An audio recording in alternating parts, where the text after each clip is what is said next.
네, 그날은 제가 일을 하는 날이어서 정확히 시간이 언제인지를 팩트 체크를 하진 못했는데 2023년 8월 24일 오후 1시를 기점으로 결국 일본은 후쿠시마 원전 오염수를 방류하기 시작했습니다. 이게 30년 동안 계속될 예정이라고 하는데요.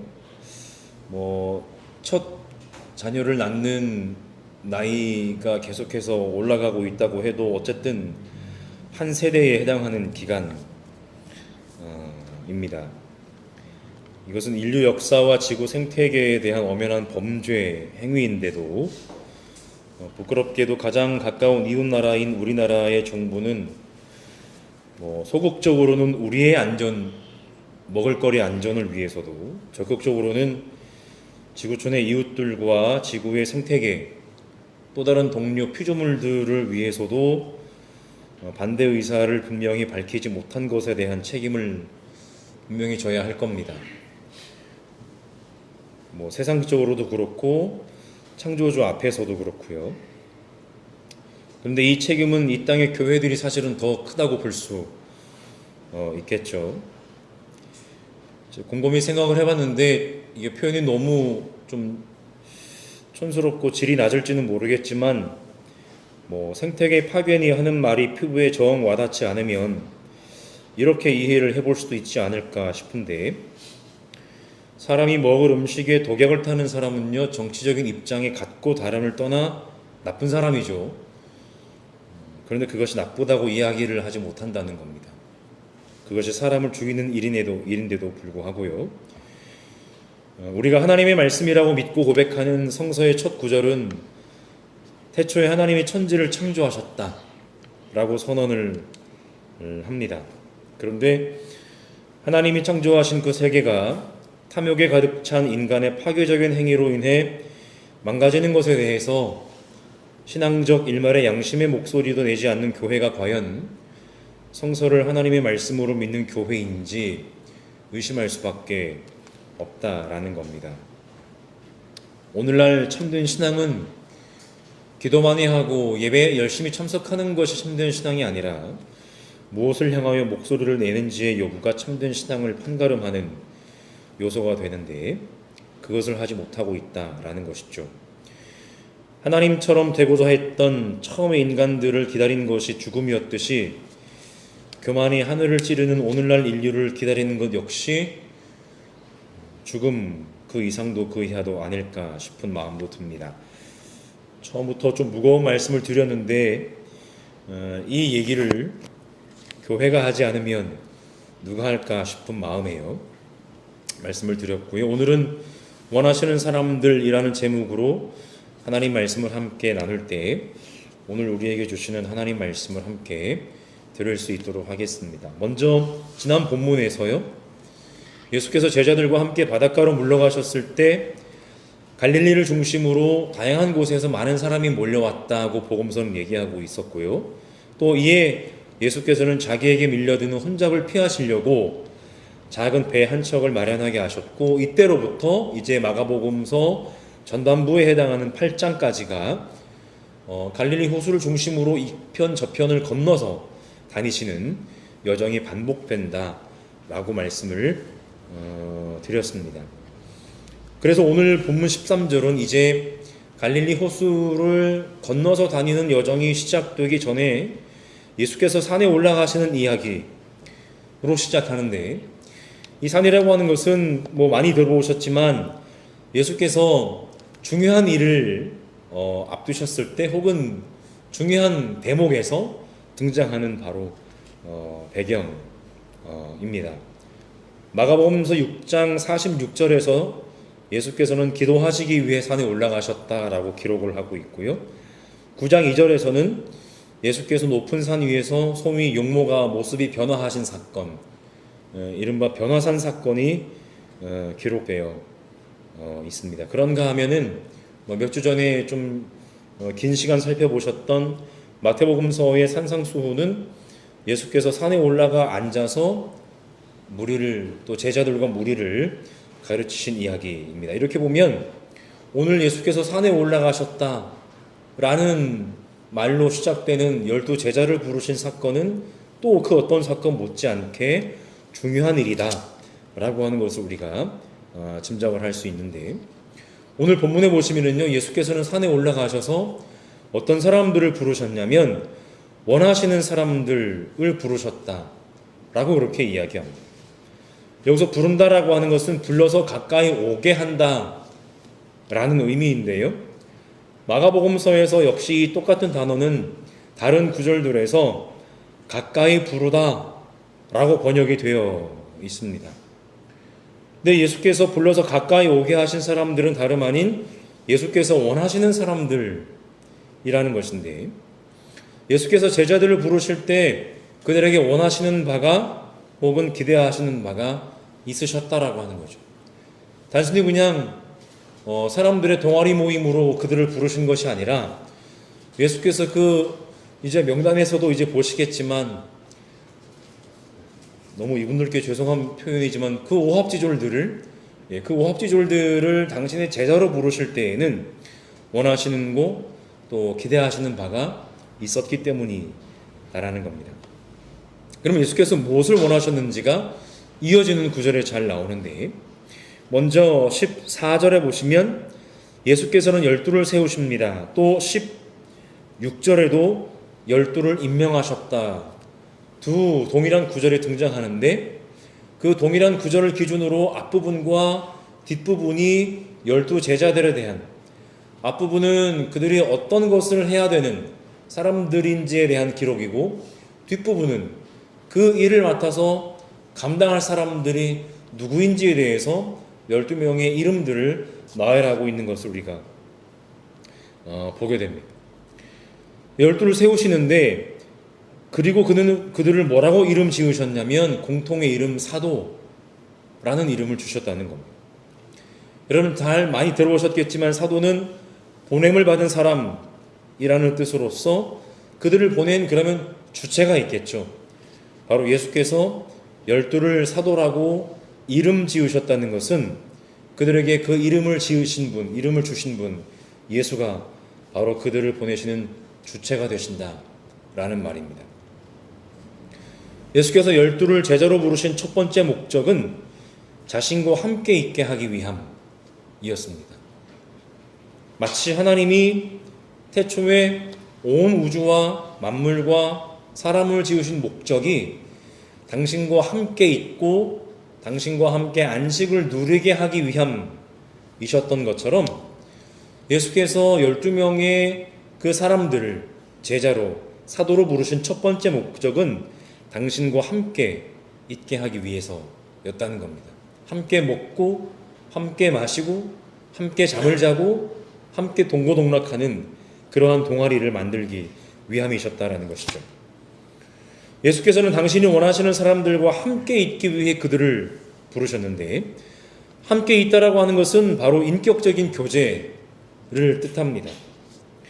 제자들과 함께 인격적인 교제를 나누는 가운데 예수께서는 무엇을 하셨냐면, 마가복음서 6장 7절에 보시면 동일한 단어, 이제 가까이 부르다라고 하는 단어를 통해서요, 제자들에게 악한 귀신을 억누르는 권능을 주셨고, 7장 14절에 의하면 당신의 말씀을 듣고 깨달을 수 있도록 더 가까운 곳에서 더 자세히 풀어서 이야기하고 설명해 주셨습니다. 그런가 하면 당신의 제자들을 가까이 부르셔서 당신의 순환과 부활을 처음 예고하시던 8장에 의하면 그들에게 참된 제자됨이 무엇인지를 가르쳐 주셨습니다. 그렇게 참된 제자됨이 무엇인지를 가르쳐 준 이후에는 또 순환과 부활을 계속해서 그들에게 일러주시면서 10장에서는 섬김이 무엇인지, 섬김의 정신을 그들에게 말씀하시고 가르쳐 주셨다라고 합니다.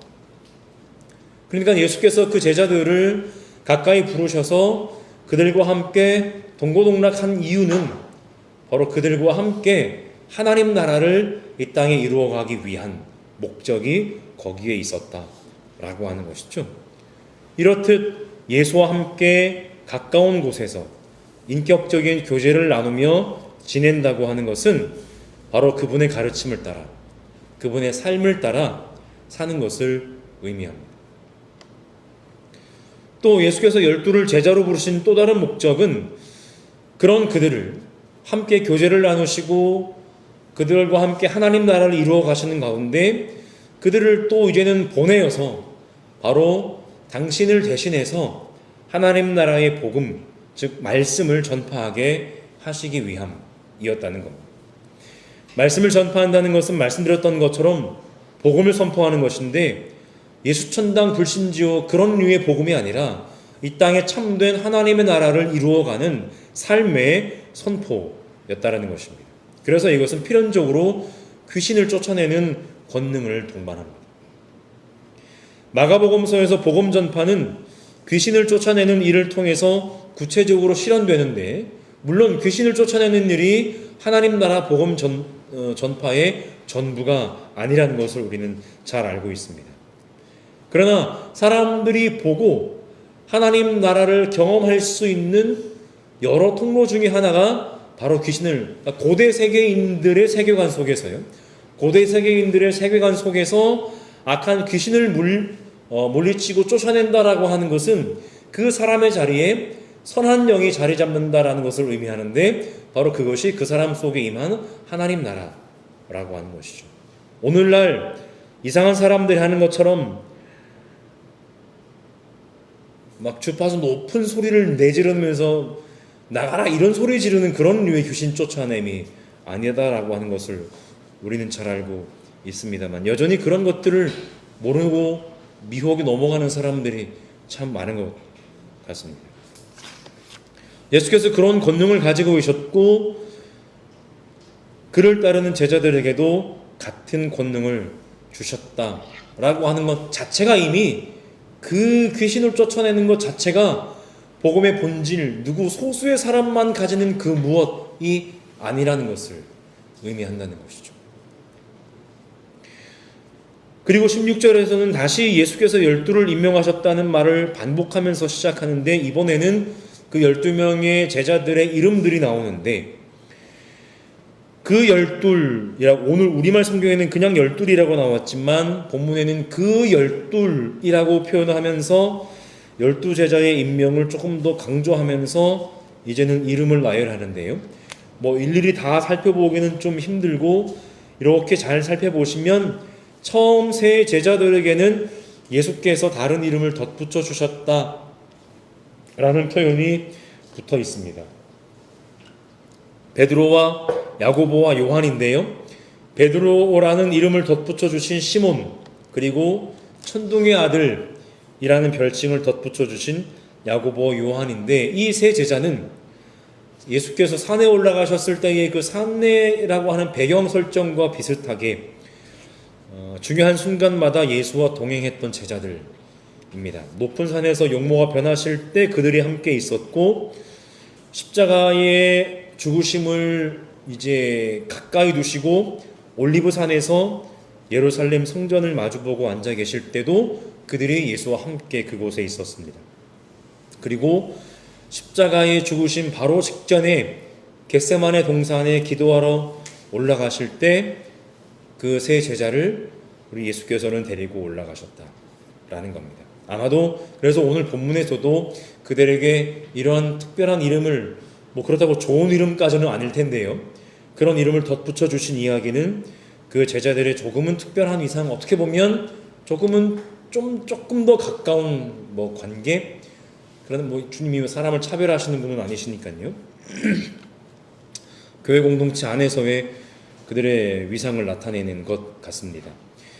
그리고 다음으로 등장하는 제자들은 안드레, 빌립, 바돌로메, 마테, 도마, 알페의 아들 야고보와 다데오이고, 마지막으로 열혈당원 시몬과 가룟 유다인데, 짤막하게씩 살펴보면 안드레는 시몬 베드로의 형제이고요, 빌립은 베세다 출신으로서 안드레와 베드로와 한 고향 사람입니다. 요한복음에 의하면 안드레는 먼저 예수를 만나서요, 베드로가 수제자이긴 하지만 안드레가 먼저 예수를 만나서 시몬을 예수께로 데리고 나왔고, 또 요한복음에 의하면 이 빌립이라고 하는 제자는 경건한 사람 나다나엘에게 예수를 전했는데, 이 빌립이 예수를 전한 나다나엘이 혹시 다음에 등장하는 바돌로메일 가능성도 높은 것으로 많은 이들은 그렇게 얘기합니다. 바울, 사울 이런 예를 통해서 아시겠지만은 그 당시를 살았던 사람들이 두 개의 이름을 가진 경우들은 흔한 경우였다라고 하니까요. 또 이어서 마태는 세리, 도마는 이른바 의심 많은 제자의 대명사입니다. 알페오의 아들 야고보를 마가복음서 15장 40절은 작은 야고보라고 부르는데, 야고보의 형제로 보이는 다데오는 누가복음서 6장 16절에서는 야고보의 아들 유다로 기록된 그 유다와 동일인 사람인 듯 합니다. 그러니까 이처럼 좀 12제자의 명단들이 복음서마다 좀 약간씩은 또 다른 특징을 갖고 있다라는 것이죠. 근데 중요한 것은 마지막 두 제자들인데요. 그들은 열혈랑인 시몬과 예수를 넘겨준 가룟 유다입니다. 열심당원이라고도 불리는 열혈당원은 당시 로마 제국의 통치에 맞서서 항거해서 폭력 항쟁으로 맞서던 운동에 소속한 사람을 가리키는데, 다르게는 조금 긍정적으로는 애국자라고도 번역될 수 있다라고 합니다. 그래서 아마 시몬은 로마의 이스라엘 점령 그 지배에 항거하여 폭력적으로 반란을 일으켰던 집단의 일원이었던 적이 있었을 것입니다.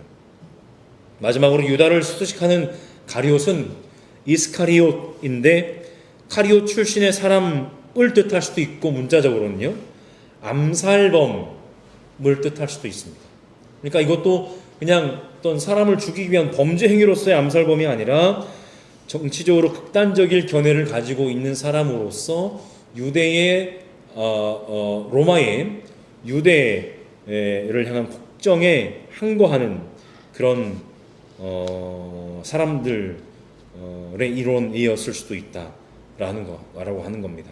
그의 인생의 결말은 잘 아시는 것처럼 비극으로 끝맺게 되는데, 그래서 유다를 수식하는 사실은 가룟 사람이라고 하는 그것보다 사실은 더 뼈아픈 표현은 그의 출신이나 그의 정치적 견해가 아니라 예수를 넘겨준 사람이라는 것이죠.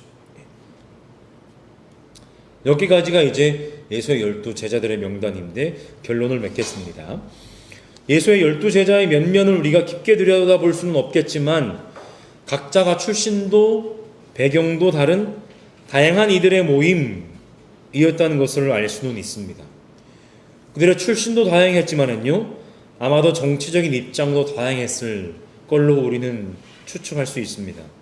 어떤 이는 로마 제국의 식민지라는 배경에서 먹고 살기 위한 세리로 살았는가 하면, 어떤 사람은 아무래도 자기의 생계에 집중하느라 로마가 우리나라를 지배하든 어떤 나라가 우리나라를 지배하든 그냥 밤낮 그물을 던지는 일에 바빴던 어부들도 있었던 것이고, 또 어떤 이는 로마 제국으로부터 폭력적인 저항을 통해 민족의 정치적 독립과 해방을 꿈꾸기도 했던, 그리고 그것을 직접 칼을 몸에 지니고 다니며 실천에 옮기기만을 기다리고 있었던 그런 사람도 있었습니다.